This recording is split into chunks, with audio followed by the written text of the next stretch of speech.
I went to Chicago, Illinois to be able to testify in front of the Anesthesia Committee, which is a subcommittee of the ADA underneath the Council on Dental Education and Licensure. And at that particular meeting, each of the representatives had an opportunity to speak for 7 minutes on the topic of this new resolution, or actually this redone resolution from last year, as we'll talk about in a minute. I had a great speech I was able to deliver. Unfortunately, I was interrupted a couple of times, but I was able to finish, and I made available that copy of that speech I recorded afterwards to everybody on Facebook so they know what they're really up against in regards to this very, very difficult and not very well thought through resolution. So, John, let's take some questions. What do you think? Sounds good to me. Okay. Chris, why don't you read the first question for us? Thank you, Dr. Silverman. The first question is, what the heck is Resolution 77? What the heck is it, John? Well, Resolution 77 is the moniker that was given to one of many resolutions by the Council on Dental Education and Licensure of the American Dental Association last year. I emphasize last year because we're going through this again this year, and it's likely to be very much a similar proposal. Basically, what Resolution 77 did was gut or eviscerate the entire moderate enteral sedation training requirement and definition from the American Dental Association guidelines of sedation and anesthesia that had been in place for the then previous 8 years, and would have required 60 hours of IV training to give oral sedation above certain dosage limitations. In other words, above the minimal sedation dosage limitations. We can go into that those details later, but that's essentially what would have happened. Is it would have gutted oral sedation as we know it. So in the actual proposal, what they did is they removed entirely the section on enteral moderate sedation. Correct. And by doing that, they effectively eviscerated the entire regulatory issue, or I'm sorry, guideline issue, which would then relate to regulations. And then That's correct. And it would require a dentist who gave above the maximum recommended dose for a sedative that's taken at home to acquire a 60-hour, 20-patient live experiences, or basically have an IV permit to be able to do that. Or if they were to give 2 small doses of a sedative, they would again need to have an IV permit to do that. It's gone backwards rather than forwards. And from a statewide standpoint, from a regulatory standpoint, John, what would happen if the guidelines were actually passed in November? Well, that's the problem. The ADA claims, well, the state dental boards are, have their own authority to adopt or not adopt these guidelines. The fact is, at least 32 states follow the ADA guidelines in whole or in part. So and it's a rubber stamp. It is a rubber stamp. The dental boards don't have time to do their own research, and they're busy trying to protect the public, and so they don't have time to do their own research on these things. So the dental boards assume that the ADA guidelines have been thoroughly vetted, and that's the problem with this, is that when you have over 30 dental boards, that's over 60% of the states that are just going to rubber stamp this. And I have dental board members who have told me that their dental boards are merely going to adopt whatever ADA guidelines are in place at the time, and that's why this is so dangerous. It's amazingly risky. Yeah, it's a bad thing. And there doesn't seem to be a lot of reasons for it. But let's get back to some more questions, because we want to make sure. What was really fascinating to me is, when I posted those videos from the ADA building on Wednesday, they got a really great number of comments on our Facebook pages, and a lot of the questions indicated to both John and I that the dental population of dentists, general dentists, really weren't caught up on the subject at all, which brought us to this idea of doing this live question and answer. And if you like what we're doing today, please put it into the comments, and we'll be happy to provide more of these for everybody to understand. Chris? Absolutely. Great information. Thank you. The next question will be, what's really going on here, and how long has this been going on? I think that That's Dr. Silverman and I can each take part in answering that because Dr. Silverman is, if not a pioneer, the pioneer in oral sedation dentistry since the late 90s. When oral sedation became popular in the late 90s, early 2000s, the dental board started creating regulations. The ADA started revising their guidelines. And they went through certain revisions that always allowed oral sedation as a separate training requirement, and then the dental boards adopted it as a permit requirement. And that went on in 2002, 2003, 2005, and then the current iteration that we function under is the 2007 guidelines. And those who follow the ADA guidelines and their state regulations do not regret it because their patients are safe and grateful, and the guidelines that have been in place for the last 9 years work.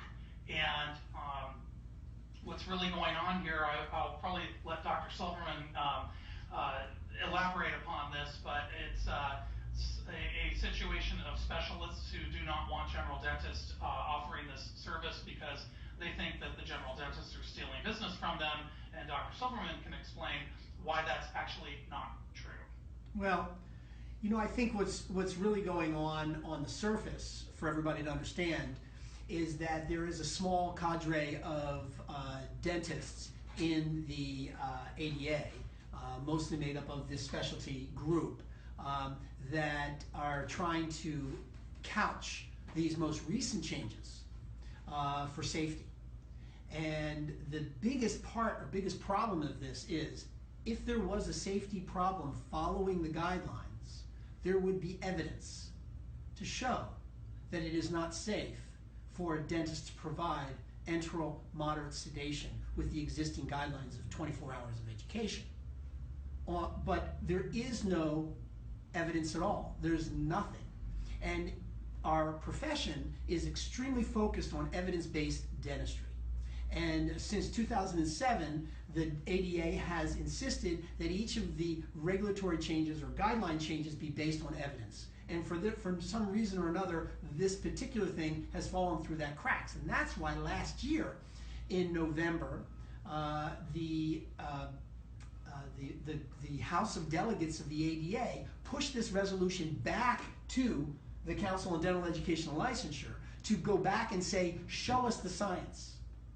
GetTheScience.com is where we started posting hundreds of articles that prove that enteral moderate sedation is a safe modality for patients when followed by the guidelines.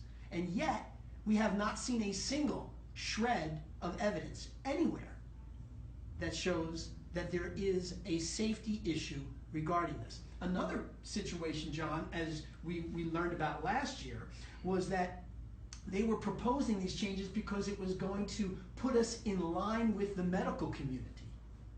And my argument has always been, let's go back in history and say, who developed anesthesia for medicine? It was dentistry that developed anesthesia for medicine. And dentistry uses nitrous oxide. Medical doctors don't use nitrous oxide in their offices. They only use it in combination, in conjunction with general anesthesia. There is not a clear comparison between those. So no, and you can also use the single operator argument as well. Medicine doesn't use a single operator. Oh yeah, and we can get to that in Caleb's Law and everything else maybe in another session. I don't want this to go too long today because I know people are taking their busy time out on a Friday. Next question, please. Yeah, that's great. So with the lack of evidence, why are they doing this? Yeah, I think we answered with the lack of evidence why they're doing it. They're doing it either to meet the medical community's guidelines, which is not necessary. They're doing it for safety, which they've been unable to prove. And then the other thing is that ever since sedation dentistry has been introduced to the general dentist, this cadre of specialists has been trying to stop general dentists from providing this care. Back in 2006 and 2007, the original guidelines that were introduced by the ADA, remember, John, were almost identical to the ones that they're trying to push through now in 2016. And they failed back then, and they just waited their time, and now they're reintroducing it again. And it's time that we really have to stand up against this and stop it for good. All right. Wonderful. Now, how does this affect me? Well, that's what I was alluding to earlier. I guess it wasn't alluding. I was making a point that over 30 dental boards are going to rubber stamp these guidelines into law. And what that means for, because I know dentists like numbers, and what that means for a dentist is if you are a general dentist who does not have an IV permit in your state, and your state rubber stamps these guidelines, that if you give more than 10 milligrams of Valium, or if you give more than a half a milligram of triazolam, or if you do any kind of cocktailing, or if in some states, even if you add nitrous to a very small amount of benzodiazepine for your fearful patient, you're going to have a 60-hour IV permit. And it's going to cost them a lot of money. It's money. It's time out of the office. The dentists aren't going to get it, and there's going to be fewer dentists that are offering oral sedation, and the patients, instead of going somewhere else, they're going to go back to the dark ages before oral sedation was around, and you're going to have 30% of the population or so avoiding the dentist altogether, and teeth are going to fall out of their head, which is, well, our concern is not that far from the truth. It's true, but our concern has also been the access to care for everybody, for all the patients. When Docs Education first came into existence, our job was to spread the wonderful word and be able to help all these patients who are avoiding the dentist due to fear. Now, if a 60-hour requirement is going to happen, it could be $30,000 of expenses and costs out of pocket for a general dentist, which is a lot of money. And in order for them to be able to recoup that money, they're going to have to increase their fees, which means that they may be pricing people out of the market to even have their dentistry done with sedation, which would be a shame. Yeah, nobody wants to talk about money, but unfortunately the money issue and the access to care issue go hand in hand. Thank you, guys. This is all really great information. I would say the big one is, what can I do to help defeat this? This is a great question. Thank you for asking that. Well, the number one thing is to stay involved. General dentists as a group have a tendency to take a back seat to the specialists. We can't afford to do that. We are going to lose our right to provide enteral moderate sedation. So what we need you to do is we need you to speak up at your dental meetings. Speak to the ADA delegates that are responsible for your particular committee. Go to the ADA meeting this year in Denver, because there will be what's it called, a reference committee, John? The reference committee hearing. There's a reference committee hearing at that with your ability. You'll get 2 minutes, but believe me, it's an important 2 minutes to speak to the reference committee. And the more people that are standing in line against the Resolution 77 to make that 2-minute speech, as compared to the few of these specialties that are standing at the pro microphone, makes a huge difference to the reference committee and helped us win by a narrow margin last year. Another important thing is share this video with your friends, with your colleagues, so that we can get the word out and that everybody knows this is happening. Last year, John, very few people knew it was even happening, right? Right. And that was one of the big challenges that we had, is we felt like it was all swept under the carpet. Maybe we can get this thing passed before people even knew about it. And we had to show up and yell and scream to try to get people to understand what was going on, and they still don't totally get it. They asked the simple question, well, it doesn't seem so bad. There's some things in here that are good. Well, maybe. But by eviscerating the guidelines of the enteral moderate sedation, they're taking sedation back into a dark age. It'll be very expensive for people to get. State representatives, what else can they do? Oh, there's written comment, right, John, to the ADA? Say that again? Written comment to the written comment. Probably since the delegates, the House of Delegates, are the ones who vote on these things on the recommendation by the reference committee. Getting a hold of your ADA delegate is probably the single most powerful thing. And let them know. Let them know how you feel. Let them know how they feel. Show them this video.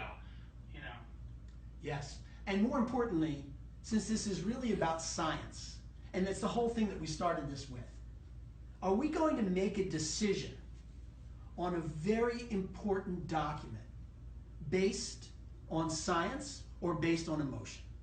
Okay? Yes. People have asked, have there been tragedies from sedation dentistry?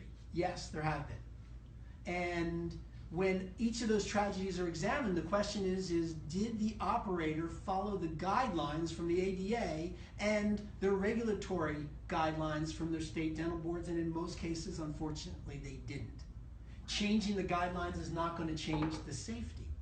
And if it isn't safe, show us evidence, show us scientific basis that it's not safe, because everything that we have in getthescience.com shows that it is safe.